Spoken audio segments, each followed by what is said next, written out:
अस्सलामु अलैकुम वरहमतुल्लाहि वबरकातुहू। ये वीडियो और आप देखें, इस वीडियो को गौर से देखें। इसमें आपको क्या नज़र आ रहा है? इसमें आपको नज़र आ रहा होगा मस्जिद का फ़र्श, और इस फ़र्श पर पड़े हुए कुछ फूल और पत्तियाँ, गुलाब की पत्तियाँ। ये कैसे आई मस्जिद में? ये किसने यहाँ फेंकी हैं और क्यों फेंकी हैं? इसको समझने के लिए पूरा वाक़या समझना ज़रूरी है। गुज़िश्ता शब में इशा की नमाज़ पढ़ने के लिए जब मस्जिद पहुँचा तो वहाँ पर ये फूल पत्तियाँ पड़ी हुई थीं। वहाँ देखकर मैं समझ गया कि यहाँ पर कोई दूल्हा नमाज़ पढ़ने के लिए आया है। अब दूल्हा नमाज़ पढ़ने के लिए आया किस वक्त? इशा से पहले। इशा की अज़ान हुई, वो उस वक्त नमाज़ पढ़ रहा था, और नमाज़ पढ़ के जो 2 रकात शुक्राना की नमाज़ पढ़ी जाती है वो नमाज़ पढ़ के वो चला गया। अब यहाँ ये चीज़ समझने की है कि एक चीज़ जो अल्लाह रब्बुल इज़्ज़त ने फ़र्ज़ की है वो है दिन की 5 नमाज़ें। वो उस दूल्हा ने यकीनी तौर पर नहीं पढ़ी, और उसके बाद जो इशा की नमाज़ थी वो भी उसने नहीं पढ़ी। 4 के बाद जो 5वीं नमाज़ थी वो नहीं पढ़ी, वो बारात लेकर अपनी चला गया। वो चीज़ जिसको ना अल्लाह के नबी सल्लल्लाहु अलैहि वसल्लम ने लाजिम करार दिया, ना नबी पाक सल्लल्लाहु अलैहि वसल्लम ने कुरान की आयत के ज़रिए से या अपने किसी फरमान के ज़रिए से हमें बताया, यानी कहीं पर दीन में इसका कोई सबूत नहीं है। वो एक नमाज अलग से फ़र्द कर ली गई, और उसकी इतनी अहमियत है कि उससे पहले दूल्हा ज़िंदगी में कभी नमाज ना पढ़े, ज़िंदगी में उसके बाद कभी नमाज ना पढ़े, शादी वाले दिन नमाज ना पढ़े, लेकिन वो नमाज़ पढ़ना इतनी ज़रूरी है।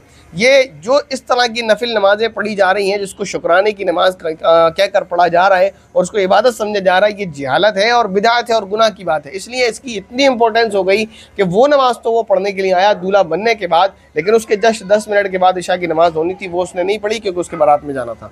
वो तैयार होते में जो उसने असर और मगरिब की नमाज़ निकाली है वो उसने नहीं पढ़ी, क्योंकि उसके नज़दीक कोई अहमियत नहीं है। तो ये जो 2 रकात उसने पढ़ी है, इस पर उसको कोई सवाब मिलने वाला नहीं है, क्योंकि ये रस्मी नमाज थी जो लोगों की वजह से पढ़ी, खुदा के हुक्म के लिए नहीं, खुदा को राज़ी करने के लिए, लोगों को राज़ी करने के लिए, लोगों को दिखाने के लिए, लोगों के कहने के लिए, लोगों को बताने के लिए। तो लोगों की इंपॉर्टेंस ज़्यादा है, अल्लाह की कम, माज़अल्लाह। दूसरी बात यह है कि यहाँ पर जनाबे वाला दूल्हा बनकर आए और मस्जिद को गंदखाना बनाकर चले गए। इतने लोग आए और उसने वहाँ नमाज़ पढ़ी, ना उसको तौफीक हुई कि झाड़ू लगा देता, ना उसके अलावा साथ आने वाले लोगों को तौफीक हुई कि इसमें झाड़ू लगा दी जाती। यानी आए और मस्जिद को गंदखाना बनाकर चले गए, ये साहब इबादत हो गई। तो ये और एक जहालत है। याद रखें, शुक्राने की नमाज जो पढ़ी जाती है वो किसी नेमत के हासिल हो जाने पर पढ़ी जाती है। तो भाई, जब आपका निकाह हो जाए, आपकी बीवी आ जाए अपने घर, रुखसती करके उसको ले आए, तब आप शुक्राने की नमाज़ पढ़ें।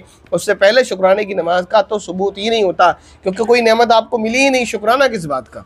और जो आजकल ये लोग कर रहे हैं कि शुक्राने की नमाज़ें तो पढ़ रहे हैं, लेकिन फ़र्द नमाज़ों को भूले हुए हैं, फ़र्द नमाज़ों को छोड़े हुए हैं। और अफसोस की बात तो ये है कि अज़ान होने के बाद वो मस्जिद से निकल गया और उसने इशा की नमाज़ नहीं पढ़ी। ये एक केस नहीं है, इस तरह के कई सारे केसेस हैं और कई सारे लोग ऐसे कर रहे हैं। तो नंबर 1 आप याद रखें, शुक्राने की नमाज़ अगर पढ़नी है तो इशा के बाद बीवी को लाने के बाद पढ़नी है, पहले पढ़ने का कोई मतलब नहीं बनता है।